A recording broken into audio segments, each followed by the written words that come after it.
പ്രിയമുള്ള വിദ്യാർത്ഥികളെ, 11ാം ക്ലാസ് അക്കൗണ്ടൻസിയുടെ 8ാം അധ്യായം ബിൽസ് ഓഫ് എക്സ്ചേഞ്ചിൻ്റെ 3ാം ഭാഗമാണ് ഇന്ന് നമ്മൾ ചർച്ച ചെയ്യുന്നത്.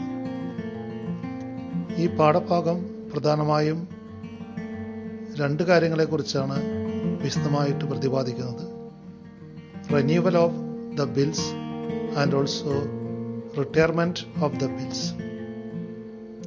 ഇതുമായിട്ട് ബന്ധപ്പെട്ട പ്രോബ്ലംസ് ആണ് നമ്മൾ പ്രധാനമായിട്ടും വർക്കൗട്ട് ചെയ്യുന്നത്.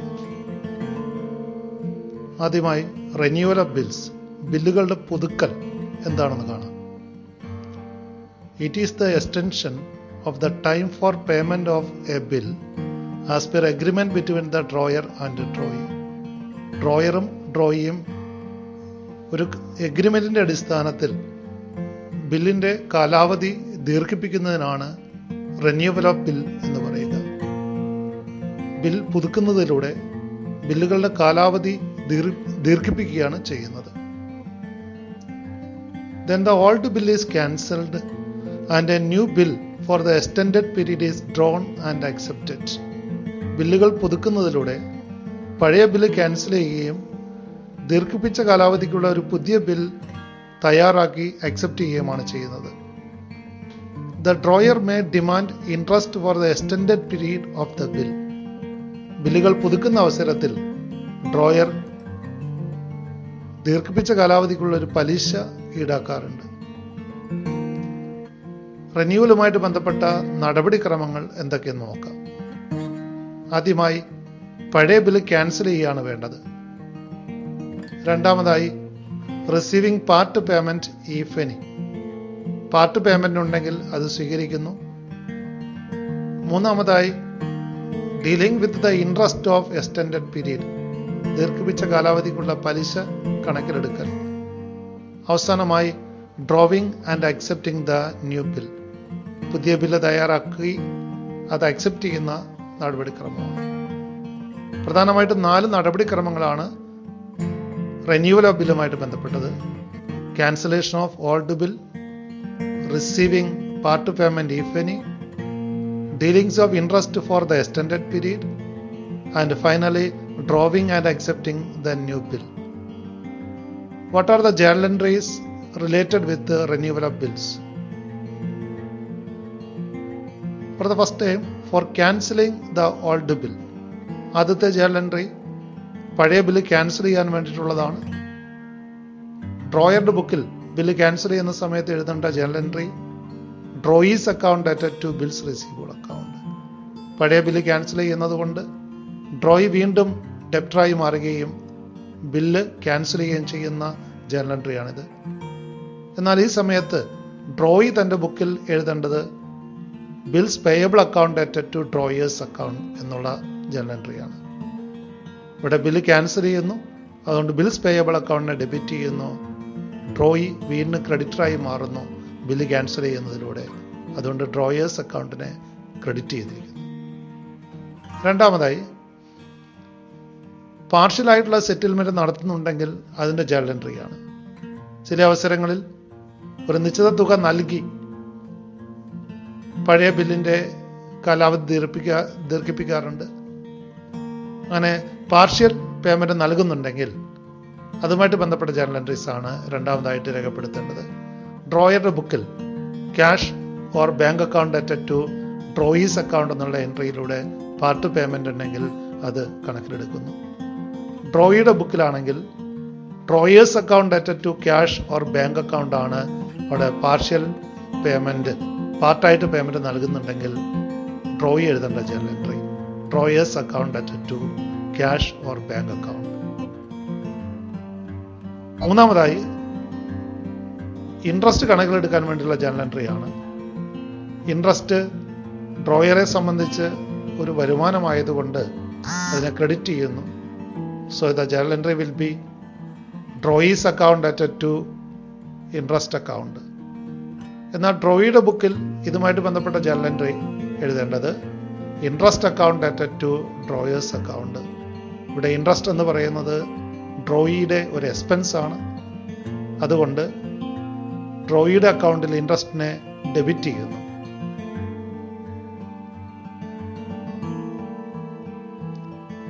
പുതിയ ബില്ല് അക്സെപ്റ്റ് ചെയ്യുന്ന ജേണൽ എൻട്രിയാണ് അടുത്തായിട്ട് പാസ് ചെയ്യേണ്ടത്. ഡ്രോയറുടെ ബുക്കിൽ പുതിയ ബില്ല് അക്സെപ്റ്റ് ചെയ്ത് ലഭിക്കുമ്പോൾ ബിൽസ് റിസീവബിൾ അക്കൗണ്ട് അറ്റ് ടു ഡ്രോയീസ് അക്കൗണ്ട് എന്നുള്ള എൻട്രി എഴുതുന്നു. അതേസമയത്ത് ഡ്രോയി ബില്ല് അക്സെപ്റ്റ് ചെയ്ത് കൊടുക്കുന്നു. So the journal entry is drawer's account അറ്റ് ടു ബിൽസ് പേയബിൾ അക്കൗണ്ട്. ഇതുമായിട്ട് ബന്ധപ്പെട്ട ഒരു പ്രോബ്ലം നമുക്ക് വിശദമായിട്ട് ചർച്ച ചെയ്യാം. On February 1, 2020, Rajan sold goods to Madhu for rupees 18,000. Rupees 3,000 were paid by Madhu immediately, and for the balance, he accepted 3 months bill drawn upon him by Rajan. 18,000 രൂപയുടെ സാധനങ്ങളാണ് രാജൻ മധുവിന് വിൽക്കുന്നതെങ്കിലും 3,000 രൂപ റൊക്കം പണമായി മധു നൽകുന്നുണ്ട്. ബാക്കിയുള്ള തുകയ്ക്കുള്ള, അതായത് 15,000 രൂപയ്ക്കുള്ള ഒരു ബില്ല് രാജൻ തയ്യാറാക്കുകയും മധു അക്സെപ്റ്റ് ചെയ്ത് തിരികെ നൽകുകയും ചെയ്യും.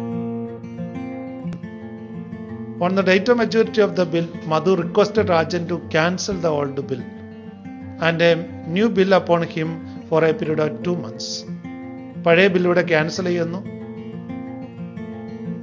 പുതിയൊരു ബില്ല്, 2 മാസ കാലാവധിയുള്ള പുതിയ ബില്ല് ഡ്രോ ചെയ്യപ്പെടുന്നു. ഇവിടെ രാജൻ 12% വാർഷിക പലിശയാണ് ആവശ്യപ്പെടുന്നത്. ഇവരുടെ പരസ്പര ധാരണ പ്രകാരം പഴയ ബില്ല് ക്യാൻസൽ ചെയ്യുകയും പുതിയ ബില്ല് ഡ്രോ ചെയ്ത് അക്സെപ്റ്റ് ചെയ്യുകയും ചെയ്യുന്നുണ്ട്. ഇവിടെ ഇൻട്രസ്റ്റ് അപ്പോൾ തന്നെ പണമായി നൽകുന്നുണ്ട്. ഡ്യൂ ഡേറ്റിൽ പുതിയ ബില്ലിന്റെ പണം അത് നൽകുന്നതാണ് ഇവിടുത്തെ കേസ് നൽകിയിരിക്കുന്നത്. ആവശ്യമായ ജേണൽ എൻട്രികൾ എഴുതാൻ വേണ്ടിയാണ് പറഞ്ഞിരിക്കുന്നത്. ഡ്രോയറുടെയും ഡ്രോയിയുടെയും ബുക്കിൽ ആവശ്യമായിട്ടുള്ള ജേണൽ എൻട്രികൾ എഴുതുക. ആദ്യമായി ഡ്രോയറുടെ ബുക്കിൽ ആവശ്യമായിട്ടുള്ള ജേണൽ എൻട്രീസ് ഏതൊക്കെയാണെന്ന് നോക്കാം. ഒന്നാമതായി 1/2/2020 സാധനങ്ങൾ കടത്തിൽ വിൽക്കുന്നതിന്റെ ജേണൽ എൻട്രിയാണ്. 18,000 രൂപയുടെ സാധനങ്ങൾ കടത്തിൽ വിൽക്കുന്നു. അതേ ഡേറ്റിൽ തന്നെ ബില്ല് അക്സെപ്റ്റ് ചെയ്ത് കൊടുക്കുന്നുണ്ട്. Cash account debtor, bills receivable account debtor to Madhu's account 3,000 രൂപ അപ്പോൾ തന്നെ പണമായി നൽകുകയും ബാക്കിയുള്ള തുകയ്ക്ക് ഒരു ബില്ല് അക്സെപ്റ്റ് ചെയ്ത് നൽകുകയുമാണ് ഇവിടെ ചെയ്യുന്നത്.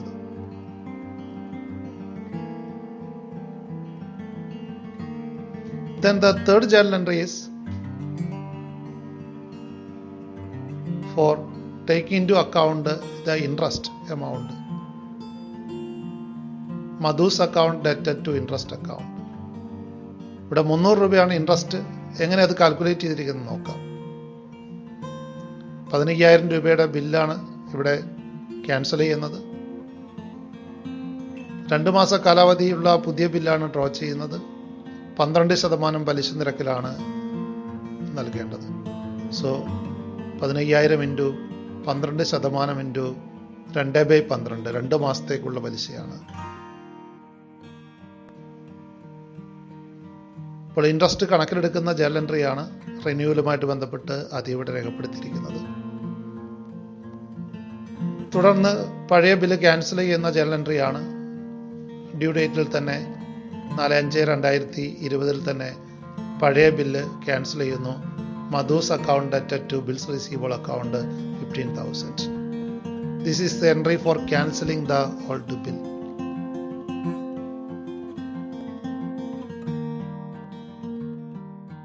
Interest is paid in cash. So rupees 300 is paid in cash.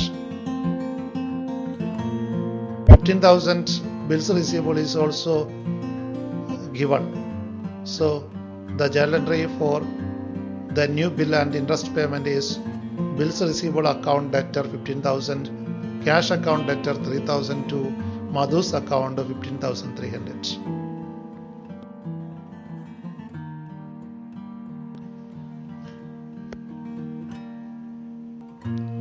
Then the last journal entry is for meeting the new bill.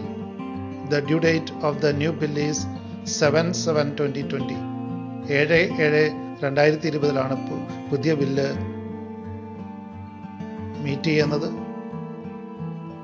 General entry bank or cash account debtor to bills receivable account 15,000. The new bill met on maturity. ഇതേ general entries Madhu ഡ്രോയിയുടെ ബുക്കിൽ എങ്ങനെ കാണിക്കുന്നു നോക്കാം. ആദ്യമായി purchase account debtor to Rajan's account 18,000. Credit to പർച്ചേസിന്റെ എൻട്രിയാണ്. Then അതേ ഡേറ്റിൽ തന്നെ ഭാഗികമായിട്ട് 3,000 രൂപ നൽകുന്നുണ്ട്. അതോടൊപ്പം തന്നെ ബാക്കിയുള്ള തുകയ്ക്ക് ഒരു ബിൽസ് പേയബിൾ അക്സെപ്റ്റ് ചെയ്ത് നൽകുന്നു. സോ ഇത് entry will be Rajan's account debtor 18,000 to bills payable account 15,000 to cash account 3,000. Then the third journal entry is for taking into account the interest. ഡ്രോയെ സംബന്ധിച്ച് ഇൻട്രസ്റ്റ് എന്ന് പറയുന്ന ഒരു എക്സ്പെൻസ് ആണ്. അത് ഡെബിറ്റ് ചെയ്തിരിക്കുന്നു. Interest account debtor to Rajan's account 300 rupees.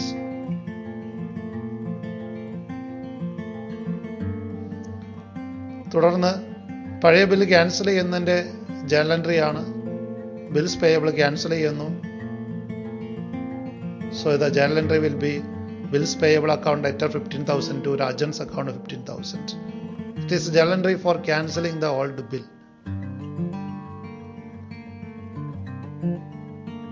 Then the new bill is drawn and accepted. Here cash payment is made for interest. So the journal entry is Rajan's account debtor 15,300 to bills payable account 15,000 to cash account 300. Interest പണമായിട്ട് നൽകുന്നതാണ്. Cash അക്കൗണ്ടിന് credit കൊടുത്തിരിക്കുന്ന 300. Lastly, on the due date of the new bill 7/7/2020 പുതിയ ബില്ലിന്റെ പണം നൽകുന്നു.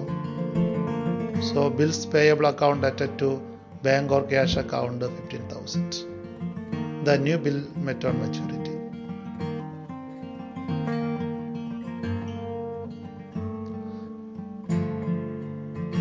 തുടർന്ന് retiring of ബില്ലിനെ കുറിച്ച് നമുക്ക് വിശദമായിട്ട് ചർച്ച ചെയ്യാം.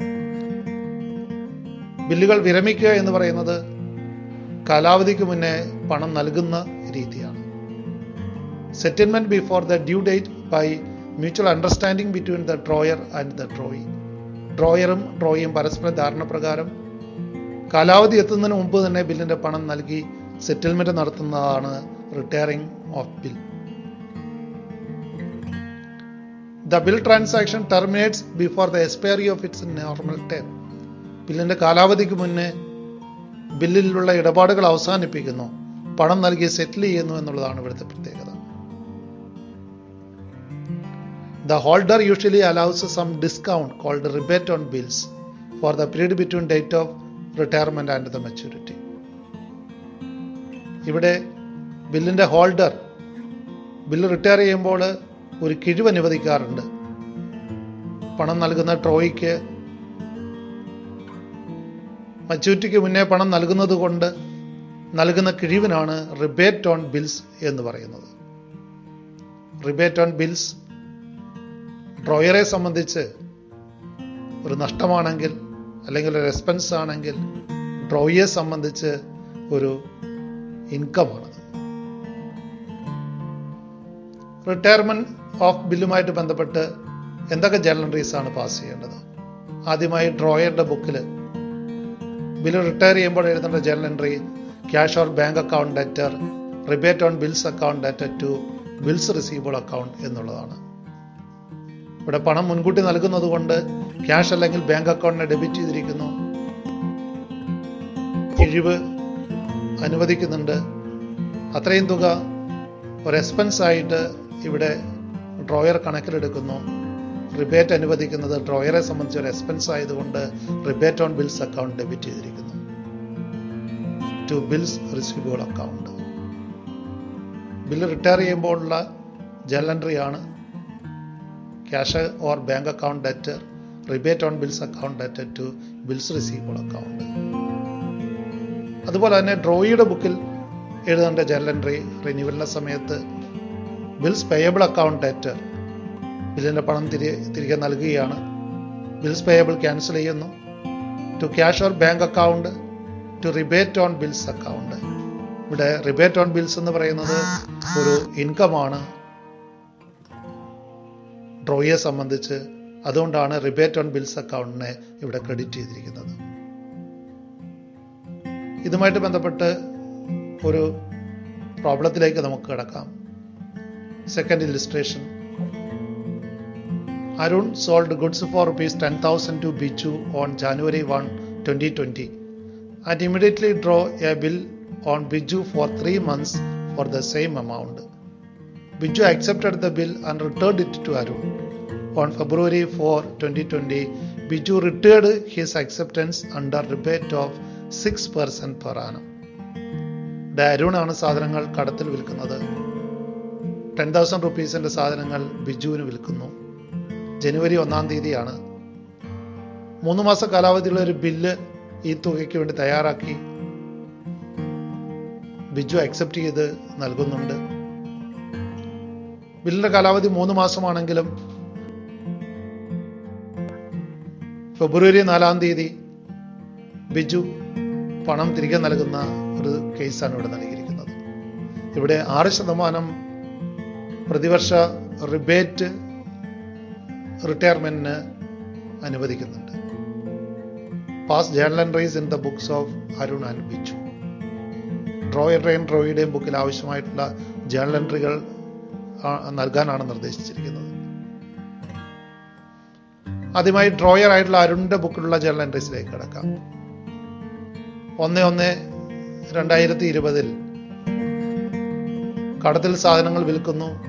ബിജുവിന് സാധനങ്ങൾ വിൽക്കുന്നതിന്റെ എൻട്രിയാണ് Biju's account debtor to sales account 10,000. അതേ ഡേറ്റിൽ തന്നെ ബില്ല് അക്സെപ്റ്റ് ചെയ്ത് കിട്ടുന്നു. Bills receivable account debtor 10,000 to Biju's account 10,000. എന്നാൽ ഡ്യൂ ഡേറ്റ് വരെ കാത്തിരിക്കേണ്ടതില്ല. 4/2/2020 ബില്ലിന്റെ പണം ലഭിക്കുകയാണ്. ബില്ല് റിട്ടയർ ചെയ്യുന്ന സാഹചര്യമാണ്. ക്യാഷ് ലഭിക്കുന്നു. Cash or bank account debtor. Rebate on bills account debtor. ഇവിടെ ബില്ലിന്റെ റിബേറ്റ് എന്ന് പറയുന്നത് ഒരു എക്സ്പെൻസ് ആയിട്ട് ഡെബിറ്റ് ചെയ്തിരിക്കുന്നു ടു ബിൽസ് റിസീവബിൾ അക്കൗണ്ട്. ഇവിടെ റിബേറ്റ് എന്ന് പറയുന്നത് 100 രൂപയാണ്. അപ്പോൾ 9,900 രൂപ മാത്രമേ ക്യാഷ് ആയിട്ട് കിട്ടുന്നുള്ളൂ. 100 രൂപ റിബേറ്റ് അനുവദിച്ചിരിക്കുന്നതാണ്. ആ റിബേറ്റ് കാൽക്കുലേറ്റ് ചെയ്തിരിക്കുന്നത് ശ്രദ്ധിക്കുക. 10,000 ആണ് ബില്ലിന്റെ എമൗണ്ട്. 6% പലിശയാണ്. അവിടെ 1 മാസം കഴിഞ്ഞിട്ടാണ് ബില്ലിന്റെ പണം ലഭിക്കുന്നത്. 2 മാസ കാലാവധി കൂടി ഇനിയുണ്ട്. ആ 2 മാസത്തേക്കുള്ള പലിശയായിട്ടാണ് റിബേറ്റ് അനുവദിക്കുന്നത്. So the bill is returned before maturity on payment of ₹9,900 by the drawee. അടുത്തായിട്ട് ഡ്രോയിയുടെ ബുക്കിൽ, ബിജുവിന്റെ ബുക്കിൽ എന്തൊക്കെ ജേണൽ എൻട്രീസ് ആണ് എഴുതേണ്ടതെന്ന് നോക്കാം. 1/1/2020 കടത്തിൽ സാധനങ്ങൾ വാങ്ങുന്നതിന്റെ ജേണൽ എൻട്രിയാണ് ആദ്യമായിട്ട് എഴുതേണ്ടത്. Purchases account debtor to Arun's account 10,000. രണ്ടാമതായി ബിൽ അക്സെപ്റ്റ് ചെയ്ത് കൊടുക്കുന്നു. 1/2/2020 തന്നെ ബിൽ അക്സെപ്റ്റ് ചെയ്ത് കൊടുക്കുന്നു. Arun's account debtor to bills payable account 10,000. And the third entry is for renewal of bill. 4/2/2020 bill retire ചെയ്യുമ്പോൾ എഴുതേണ്ട journal entry bills payable account debtor to cash or bank account to rebate on bills account. ഇവിടെ rebate 100 രൂപ credit ചെയ്യുന്നു. കാരണം ഡ്രോയിയെ സംബന്ധിച്ച് അതൊരു ഇൻകമാണ്.